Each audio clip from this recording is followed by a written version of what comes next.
Sekarang tugas kita adalah memperkenalkan Yesus kepada orang-orang yang belum mengenal Dia. Tuhan Yesus berjanji, jika kita pergi memberitakan Injil dan memuridkan, maka kuasa dan Roh Kudus akan menyertai kita.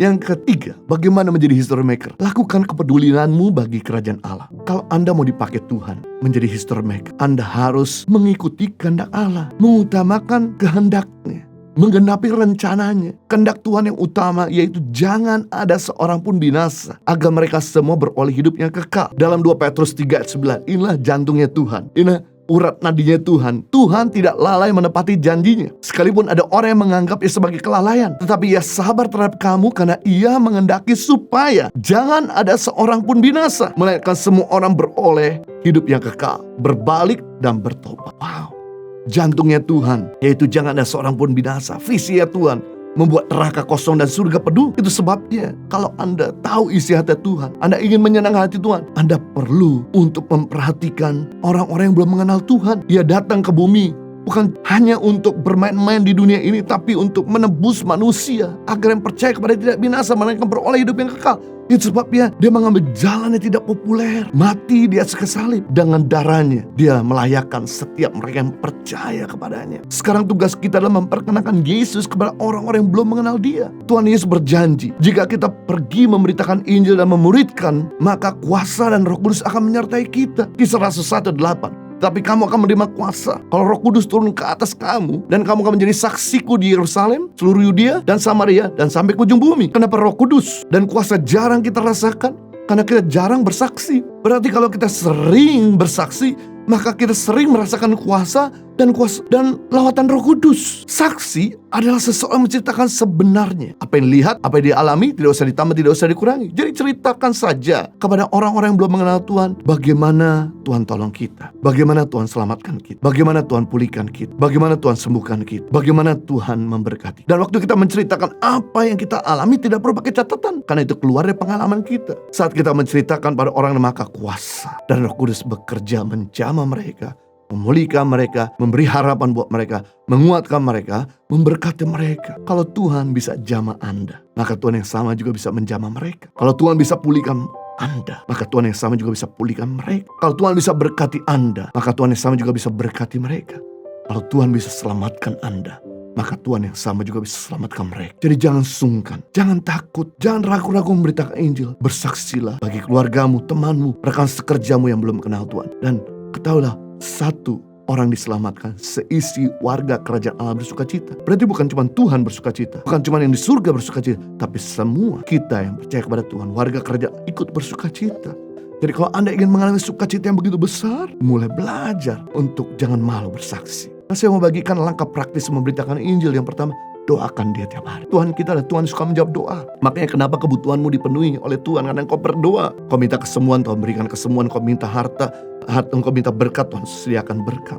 Kau minta keturunan, Tuhan berikan keturunan. Kau minta promosi, Tuhan berikan promosi. Cuman kenapa soal keluargamu yang belum diselamatkan, belum Tuhan jamah? Karena Anda tidak pernah mendoakan Dia. Itu sebabnya saya rindu untuk setiap kita memasukkan list doa anggota keluargamu, temanmu, rekan sekerjamu yang belum mengenal Tuhan, agar Anda doakan tiap hari. Orang yang menabur pasti akan menuai. Kalau bukan Anda yang mendoakan, siapa lagi yang mendoakan mereka? Kalau kita minta tolong orang, mungkin dia doakan waktu kita minta tolong, tapi setelah itu besok-besok dia lupa. Kitalah yang harus mengambil beban untuk berdoa tiap hari. Maka Tuhan pasti bisa jamah, mengubah orang yang keras hatinya menjadi orang yang terbuka hatinya bagi Tuhan. Yang kedua, langkah praktis memberitakan Injil, jadilah sahabat buat Dia. Karena persahabatan itu membuka hati. Persahabatan itu membuat kita itu bisa didengar apa saja yang kita sampaikan. Cara Yesus memenangkan jiwa dengan persahabatan. Ketika Yesus mau menyelamatkan Sakius, lakukan sama Yesus. Yesus makan, undang makan Sakius. Ketika seseorang mengajak kita makan, berarti orang tersebut niat bangun hubungan. Berarti kita bisa melihat di sini bahwa Tuhan Yesus lah niat bangun hubungan kepada Sakius. Dan dengan demikian akhirnya Sakius bertobat. Sama hal kalau engkau pengen lihat keluargamu diselamatkan, temanmu diselamatkan,